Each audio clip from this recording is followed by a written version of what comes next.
I'm Cindy Diggs, and I'm a divorce attorney in Houston, Texas.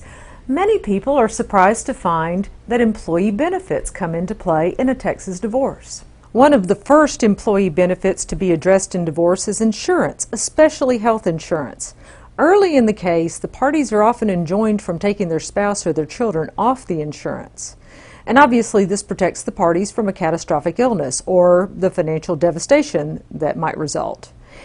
Once the divorce is granted, one of the parents is going to be ordered to continue to carry health insurance for the children. Retirement plans are actually property that may be divided in divorce.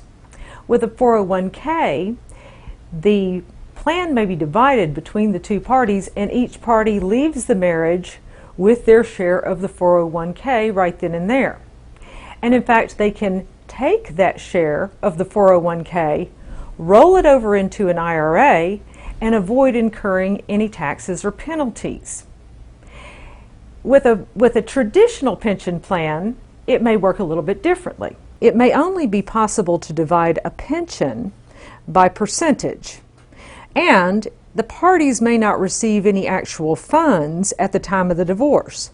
They may have to wait until the employee spouse retires. Now, if a retirement plan is governed by federal law, then it's going to be necessary for a lawyer to draft a document called a Qualified Domestic Relations Order, and your lawyer may refer to that as a quadro. That's an order that tells the employer how to divide the retirement plans. Employee stock or employee stock options are also property that get divided in divorce by the court.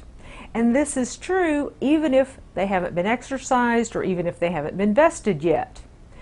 The court may apply a formula if vesting hasn't yet occurred, so as to give the employee who has the stock options some credit for the period of time that they will own that option after the divorce. Sometimes corporations specify that employee stock or options aren't transferable, and if that's the case, the court will nevertheless take those benefits into account in dividing the community estate.